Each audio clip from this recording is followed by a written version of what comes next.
আশ্রয় দিলেও ভারতে বসে শেখ হাসিনার রাজনৈতিক কর্মকাণ্ড ও বিভিন্ন বিদ্বেষমূলক বক্তব্যকে সমর্থন করে না দিল্লি। ঢাকা সফর শেষে দেশটির বিদেশ বিষয়ক সংসদীয় কমিটিতে এসব কথা জানান পররাষ্ট্র সচিব বিক্রম মিশ্রি। বলেন, বাংলাদেশ ভারত সম্পর্ক কোনো একক রাজনৈতিক দলের সাথে না। এদিকে বাংলাদেশি অনুপ্রবেশকারীদের ধরতে দিল্লিতে চিরুনি অভিযান চালানো হচ্ছে। গণঅভ্যুত্থানে শেখ হাসিনা পালিয়ে যাওয়ার পরপরই শুরু হয় ঢাকা দিল্লি সম্পর্কের টানাপোড়েন। গণহত্যার অভিযোগে সাবেক এই প্রধানমন্ত্রীর বিরুদ্ধে গ্রেপ্তারি পরোয়ানা জারি হলেও ভারত থেকেই রাজনৈতিক কর্মকাণ্ড চালিয়ে যাচ্ছেন তিনি। দেশ ও সরকারের বিরুদ্ধে দিয়ে চলছেন বিদ্বেষমূলক বক্তব্য। তবে আশ্রয়দাতা হলেও হাসিনার এমন বক্তব্যে দিল্লির সমর্থন নেই বলে দাবি ভারতের পররাষ্ট্র সচিব বিক্রম মিশ্রির। সাফ জানান, এসব বিবৃতি প্রচারে কোনো হাত নেই তার সরকারের, বরং ব্যক্তিগত ডিভাইস ব্যবহার করেই কার্যক্রম চালাচ্ছেন শেখ হাসিনা। দুদেশের সম্পর্ক কোনো একক রাজনৈতিক দলের গণ্ডিতে সীমাবদ্ধ নয় বলে জানান মিশ্রি। এদিকে পূর্ব মেদিনীপুরে মন্দির পরিদর্শন শেষে বাংলাদেশ ইস্যুতে মমতা বলেন, পুরো বিষয়টিকে ইস্যু বানিয়ে দাঙ্গা তৈরির চেষ্টা করছে একটি গোষ্ঠী, আর সেই উদ্দেশ্য হাসিলে গুজব ছড়িয়ে রসদ যোগাচ্ছে পশ্চিমবঙ্গের কিছু গণমাধ্যমও। সিলেট, রংপুর, চট্টগ্রামে এই মুহূর্তে যে বিদ্রোহ শুরু হয়েছে, সেই ফেক ভিডিও চলছে। ভারত সরকার প্রতিনিধি পাঠিয়েছে, এটা তো ভারত সরকারের দেখার কথা, আমার তো দেখার কথা নয়। কেউ কেউ মিসলিড করে এটাকে সাম্প্রদায়িক দাঙ্গার পর্যায়ে নিয়ে যাচ্ছে। টোটালটা গভর্নমেন্ট অফ ইন্ডিয়ার ব্যাপার। আমরা শুধু চাই তারা আমাদের মাইনরিটিসদের রক্ষা করুক। ঘোলাটে এমন পরিস্থিতির মাঝেই বাংলাদেশি অনুপ্রবেশকারীদের ধরতে দিল্লিতে চিরুনি অভিযানে নেমেছে পুলিশ, যা চলবে আগামী 2 মাস। এর আগে দিল্লির লেফটেন্যান্ট গভর্নর VK সাক্সেনা অবৈধ বাংলাদেশিদের বিরুদ্ধে কঠোর ব্যবস্থা নেয়ার নির্দেশ দেন। সিহঁতে ডকুমেন্ট কিনি চাইছে, দেউতার তো মাকর যার দোষে তার voter card, Aadhaar card, PAN card. Desk report, channel 24। ভারতের কোস্ট গার্ডের হাতে আটক 78 বাংলাদেশি জেলেকে নিজ দেশে ফেরত পাঠানোর প্রক্রিয়া শুরু হয়েছে, এমনটাই জানিয়েছে দেশটির ওড়িশা রাজ্যের পুলিশ। ভারতীয় জলসীমায় অনুপ্রবেশের অভিযোগে 10 ডিসেম্বর তাদের আটক করা হয়। পরে যাচাই বাছাইয়ের জন্য জেলেদের পুলিশের কাছে হস্তান্তর করে উপকূলরক্ষীরা। এ সময় জব্দ করা হয় FD লায়লা 2 ও FV মেঘনা 5 নামের 2টি ট্রলার, যেখানে অন্তত 1 কোটি টাকার মাছ পাওয়ার কথা জানায় কোস্টগার্ড। তবে মাছ ধরার এক পর্যায়ে ভুলবশত অন্য দেশের জলসীমায় চলে আসার কথা জানান আটক জেলেরা।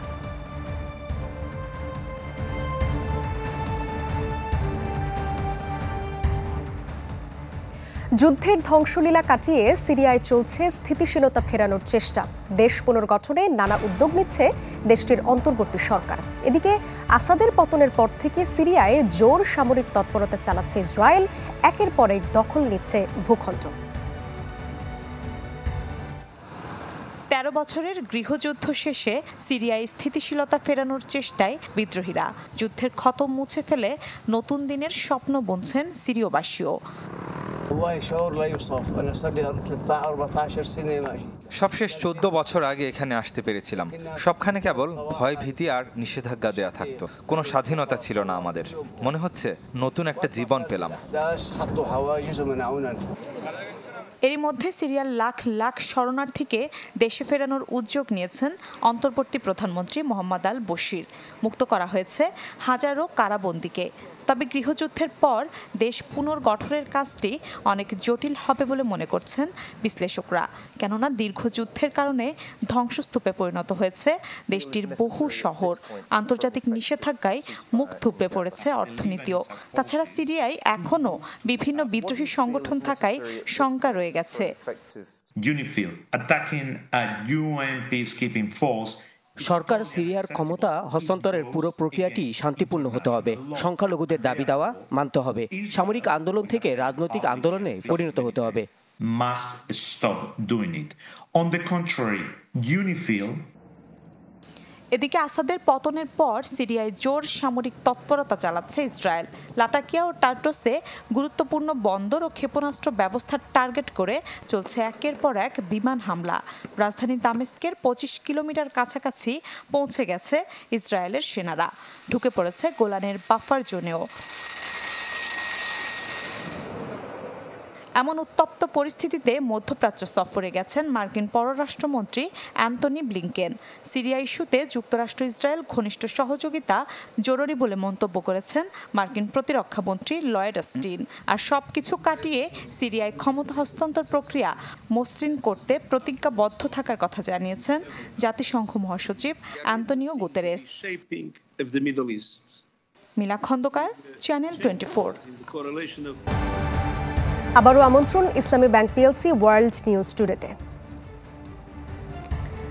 যুক্তরাষ্ট্রের তৈরি ব্যালিস্টিক ক্ষেপণাস্ত্র দিয়ে রুশ ভূখণ্ডে ইউক্রেনের হামলার কড়া জবাবের হুঁশিয়ারি দিয়েছে রাশিয়া। বৃহস্পতিবার এই হুঁশিয়ারি দেন ক্রেমলিনের মুখপাত্র দিমিত্রি পেসকভ।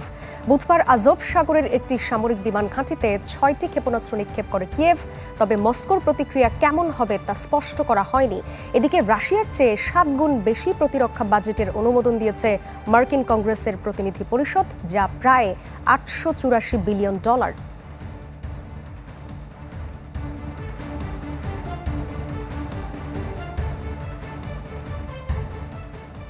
মস্কো থেকে যুদ্ধ পরিস্থিতির সবশেষ জানাতে যুক্ত হচ্ছেন সহকর্মী তারেক মাহমুদ। তারেক, আন্তর্জাতিক মহল যেটা শঙ্কা করছে যে হাইপারসনিক মিসাইল দিয়ে রাশিয়া প্রতিশোধ নিতে পারে, যে পরিস্থিতি সেখানে আসলে কি মনে হচ্ছে? আর যুক্তরাষ্ট্রের সামরিক খাতে যে বিশাল বাজেটটা দেওয়া হলো সেখানে আসলে মস্কোর জন্য সেটা কতটা চিন্তার, জানাবেন। জি ধন্যবাদ। প্রথমে যেটা বলছি যে রাশিয়ার যুক্তরাষ্ট্রের দেওয়া ক্ষেপণাস্ত্রের মাধ্যমে রাশিয়ার ভূখণ্ডে আবারও হামলা চালিয়েছে ইউক্রেন, যেটি রাশিয়ার সীমান্তবর্তী শহর রস্তবে হামলা হয়েছিল। যদিও রাশিয়ার পক্ষ থেকে দাবি করা হয়েছে তাদের আকাশ প্রতিরক্ষা ব্যবস্থার মাধ্যমে সবগুলা ক্ষেপণাস্ত্রকে প্রতিহত করা হয়েছে, কিন্তু উত্তেজনা অনেক বেড়ে গেছে এর মধ্যে। যেমন রাশিয়ার পক্ষ থেকে বলা হয়েছে এটার সর্বোচ্চ জবাব দেওয়া হবে, এবং রাশিয়ার প্রেসিডেন্ট ভ্লাদিমির পুতিন সাক্ষাৎকারে আজকে বলেছেন যে রাশিয়ার মস্কোর যে ইউক্রেনের যে কিয়েভ শহরে তাদের যে হেডকোয়ার্টার সরকারি স্থাপনাগুলো রয়েছে সেখানে হামলা করা হবে, এবং তিনি সরাসরি এটা বলেছেন। এর পাশাপাশি যেটা হচ্ছে রাশিয়ার পক্ষ থেকে রাশিয়ার ক্রেমলিনের মুখপাত্র মারিয়া জাকারোভা তিনি বলেছেন রাশিয়ার নাগরিকদের জন্য একটা সতর্কতা জারি করেছেন যুক্তরাষ্ট্র ভ্রমণে। এটি একটি বিষয়। আরেকটি বিষয় যেটা রয়েছে, রাশিয়ার যে যুক্তরাষ্ট্রের যে বিশাল বাজেট দেওয়া হলো প্রতিরক্ষা খাতে, যেটা রাশিয়ার জন্য অবশ্যই চিন্তার। এই মুহূর্তে রাশিয়ার যেটা রয়েছে তাদের আরেকটা অস্থিরতা রয়েছে সিরিয়ার বিষয়টা নিয়ে, সেখানে রাশিয়ার উপর একটা চাপ রয়েছে। এর পাশাপাশি তাদের এই নতুন বাজেট। তবে এর মধ্যে একটা আশার বিষয় যেটা হলো ডোনাল্ড ট্রাম্প, যিনি গতকালকে এক সাক্ষাৎকারে তিনি বলেছেন যে আমেরিকার পক্ষ থেকে যে ক্ষেপণাস্ত্র দেওয়া হয়েছে এবং যে অনুমতি দেওয়া হয়েছে সেটি একেবারেই সঠিক হয় নাই, এবং তিনি এটার বিরোধিতা করেছেন। তো আশা করা যাচ্ছে এই মুহূর্তে উত্তেজনা আরো উপরের দিকে রয়েছে। সামনের দিকে যদি তাদের প্রেসিডেন্ট পরিবর্তনের মাধ্যমে হয়তোবা একটা আশার আলো দেখা দিতে পারে। তবে এই মুহূর্তে রাশিয়ার পক্ষ থেকে সর্বোচ্চ সতর্কতা দেওয়া হয়েছে, এবং তাদেরকে যে কোনো মুহূর্তে রাশিয়ার যে হাইপারসনিক ব্যালিস্টিক মিসাইল রয়েছে সেটি হামলার একটা শঙ্কা রয়েছে যে কোনো মুহূর্তে। সেটা মার্কিন গোয়েন্দা সংস্থা থেকেও এটা সতর্কতা জারি করা হয়েছে ইউক্রেনের পক্ষে। তারেক, আপনাকে অনেক ধন্যবাদ। মানব পাচারের অভিযোগে 9 বাংলাদেশি সহ 14 জনকে আটক করেছে মালয়েশিয়া প্রশাসন, যাদের মধ্যে 4 জন কুয়ালালামপুর বিমানবন্দরের ইমিগ্রেশন কর্মকর্তা। এছাড়া গেল 10 দিনে ইমিগ্রেশনের অভিযানে 110 বাংলাদেশি সহ আটক হয়েছেন 332 অবৈধ অভিবাসী। ধরপাকড় থেকে বাঁচতে পরিত্যক্ত ভবন আর জঙ্গলে পালিয়ে বেড়াচ্ছেন অনেকে। এদিকে বেতন ভাতা ও স্বাস্থ্যসম্মত আবাসন নিশ্চিতের দাবিতে কুয়ালালামপুরে বিক্ষোভে নেমেছেন ইকেল মেটালে কর্মরত প্রবাসীরা। অভিযোগ, গেল 3 মাসে বেতন পরিশোধ করেনি কোম্পানিটি। কলিং ভিসায় যাওয়া শ্রমিকদের চাপে 3 কিস্তিতে অর্থ পরিশোধের আশ্বাস দিয়েছে ইকেল মেটাল। তবে এমন সিদ্ধান্ত মানতে নারাজ কর্মীরা। বিষয়টি নিয়ে হাই কমিশনের হস্তক্ষেপ চেয়েছেন তারা।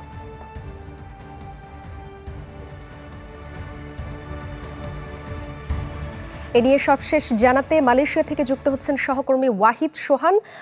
ওয়াহিদ, কতদিন ধরে প্রবাসীরা বিক্ষোভ করছেন, আর নিয়োগকারী প্রতিষ্ঠানের পক্ষ থেকে কোনো ধরনের আশার বাণী পাওয়া গেছে কিনা? জি সাদি, আপনাকে ধন্যবাদ। আসলে আপনি যেমনটি বলছিলেন যে মালয়েশিয়াতে অবস্থানরত যে সমস্ত বাংলাদেশিরা রয়েছে, কলিং ভিসা এসে নাম সর্বস্ব কিছু কোম্পানিতে হলো যে যারা এসেছে তারা অনেক রকম জটিলতার মধ্যে পড়েছে। ঠিক তার ধারাবাহিকতায় এখানে ইকেল মেটাল নামে যে কোম্পানিটি রয়েছে তারা দীর্ঘদিন থেকে এই যে অভিযোগ করে আসছিল যে প্রবাসী বাংলাদেশি যারা রয়েছে তারা কিন্তু নিয়মিত তারা বেতন পাচ্ছে না। এই ইকেল মেটালে প্রায় এইবারে কলিংয়ে 125 জনের মতো বাংলাদেশি এসেছে। তার মধ্যে আজকে বাংলাদেশ হাইকমিশনের সামনে তারা বিক্ষোভ করেছে এবং বাংলাদেশ হাইকমিশনের সহযোগিতা চেয়েছে। ওখানে গিয়েছে 80 জন। তারা দীর্ঘদিন থেকে বাংলাদেশ হাইকমিশনের সাথে যোগাযোগ করে এই বিষয়টি মেটানোর জন্য চেষ্টা করলেও কিন্তু বাংলাদেশ হাইকমিশনের পক্ষ থেকে কোনো প্রকার তাদেরকে ওইভাবে সহযোগিতা করা হচ্ছিল না। তবে আজকে বেশ কিছু সংখ্যক লোক যখন ওখানে সমবেত হয়েছে তখন সেই বিষয়টিকে অনেকটাই ধামাচাপা দেওয়ার মতো করে বাংলাদেশ হাইকমিশনের লেবার উইংয়ের যে কর্মকর্তা রয়েছেন শরীফুল, তিনি বিষয়টি নিয়ে প্রবাসীদের সামনে এগিয়ে আসেন এবং সেটিকে হলো যে অনেকটাই ধামাচাপা দেওয়ার চেষ্টা করেন। তবে বাংলাদেশ হাইকমিশনের পক্ষ থেকে একটি কাজ করা হয়েছে যে কোম্পানির যে মালিক রয়েছে ইকেল মেটালের তাকে ডেকে নিয়ে সেখানে হলো যে প্রবাসীদের যাতে যত দ্রুত সম্ভব তাদের স্যালারি দেওয়ার ব্যবস্থা করা হয়। তবে আমরা যদি আপনাদেরকে বলে রাখি একটি বিষয় যে বাংলাদেশ হাইকমিশনের সাথে সম্পৃক্ত লেবার উইংয়ের কিছু কর্মকর্তাদের হলো যে অসাধু উপায়ের কারণে এখানে অনেক রকম বাংলাদেশিদের হয়রানির শিকার হতে হচ্ছে। ওয়াহিদ, একটা বিষয় সেটি হচ্ছে যে অবৈধ অভিবাসীদের যখন আটক করা হয় সেখানে আসলে বাংলাদেশিদের সংখ্যা সবসময় এত বেশি কেন থাকে? যে আপনি অত্যন্ত গুরুত্বপূর্ণ একটি প্রশ্ন করেছেন। বাংলাদেশিরা আসলেই দুর্ভাগা, কারণ প্রথমত তারা আটক হচ্ছে দুইটি কারণে। একটি হলো যে তাদের আমরা বারবারই বলে আসছিলাম যে নির্দিষ্ট সময় তারা তাদের পাসপোর্ট না পাওয়ার কারণে কিন্তু তারা তাদের ভিসা নবায়ন করতে পারছে না। এর কারণে কিন্তু তারা অনেক বেশি হলো যে অবৈধ হয়ে যাচ্ছে এবং তারাই আটক হচ্ছে বেশি। আর আপনি জানেন আমাদের এখানে প্রায় 1.5 মিলিয়নের মতো বাংলাদেশি রয়েছে। তবে এই ক্ষেত্রে যেটা হচ্ছে যে অনেকেই এরকম এই যে কলিং ভিসায় বিভিন্ন কোম্পানিতে এসেছে, কোম্পানির নির্যাতনের কারণে তারা পালিয়ে যাচ্ছে, অবৈধ হয়ে যাচ্ছে এবং অনেকেই আছে যাদের হলো যে ভিসা নবায়নের জন্য হলো যে চেষ্টা করছে, কিন্তু তারা মালয়েশিয়ার যে আইনি জটিলতা রয়েছে এই আইনি জটিলতার কারণে অথবা কোনো দালালের খপ্পরে পড়ে তারা কিন্তু ভিসা নবায়ন করতে পারছে না এবং যেই কোম্পানিতে তারা কাজ করবে আসলে সেই কোম্পানিতে কাজ না থাকার কারণে তারা অন্য কোম্পানিতে কাজ করছে। এই সমস্ত কারণেই আসলে অনেক বেশি তারা অবৈধ হচ্ছে। তবে এই মুহূর্তে যেটি আমি আপনার মাধ্যমে হলো যে প্রবাসী বাংলাদেশিদেরকে এবং বাংলাদেশ সরকারকে বলতে চাই সেটি হলো আমাদের 31 ডিসেম্বরের মধ্যে মালয়েশিয়ার অবৈধদের যে বাংলাদেশে সাধারণ ক্ষমা দেওয়া হয়েছে, তারা দেশে চলে যাওয়ার সুযোগ দিয়েছে, এটি যদি তারা গ্রহণ করতে না পারে এবং বাংলাদেশ হাইকমিশন বা বাংলাদেশ সরকার যদি সঠিক কোনো উদ্যোগ নিয়ে আমাদের এই সমস্ত অবৈধ অভিবাসীদের বৈধকরণ প্রক্রিয়ার ক্ষেত্রে কোনো উদ্যোগ গ্রহণ না করে তাহলে কিন্তু 31 ডিসেম্বরের পরে আমাদের প্রবাসী বাংলাদেশিদের আটকের সংখ্যা আরও বেড়ে যাবে। কারণ মালয়েশিয়া সরকারের পক্ষ থেকে ইতিমধ্যে তারা জানিয়েছেন যে তারা যৌথ বাহিনীর অভিযান পরিচালনা করবেন। একজন অবৈধ অভিবাসীও যদি থাকে তারা তাদেরকে আটকের জন্য তারা অভিযান চালাবেন। আরেকটি বিষয় আপনি যেমনটি বলছিলেন শুরুতে হেডলাইনে যে এখানে আসলে মানব পাচারের সংখ্যাটা এই মুহূর্তে বেড়ে গিয়েছে, যে এয়ারপোর্টের দিয়ে মানব পাচার হচ্ছে এবং থাইল্যান্ড বর্ডার দিয়ে ইন্দোনেশিয়ার বর্ডার দিয়ে কিন্তু মানব পাচার হচ্ছে। এই বিষয়টির সাথে অনেকে বলছেন যে যারা ভুক্তভোগী এখানে আটক হয়েছেন তারা বলছেন যে বাংলাদেশে এয়ারপোর্ট তারা ক্রস করে এসছেন কন্ট্যাক্টের মাধ্যমে, আবার মালয়েশিয়া এয়ারপোর্ট তারা ক্রস করছেন কিন্তু এইভাবে কন্ট্যাক্টের মাধ্যমে। এখানে একটা সিন্ডিকেট তৈরি হয়েছে। এই সিন্ডিকেটটাকে রোধ করার জন্য মালয়েশিয়া এবং বাংলাদেশ দুই দেশের গভর্নমেন্টকে এই মুহূর্তে উদ্যোগ নেওয়াটা খুব জরুরি এই মানব পাচার রোধ করার জন্য এবং অবৈধ অভিবাসীদের এই সংখ্যাটি কমানোর জন্য। ওয়াহিদ, আপনাকে অনেক ধন্যবাদ। এই ছিল আজকের ইসলামী ব্যাংক পিএলসি ওয়ার্ল্ড নিউজ টুডেতে। বিশ্বের গুরুত্বপূর্ণ সব সংবাদ ও বিশ্লেষণ জানতে চোখ রাখুন চ্যানেল 24 এর পর্দায়। এছাড়াও দেখতে পারেন ফেসবুক এবং ইউটিউবে। সবাইকে ধন্যবাদ।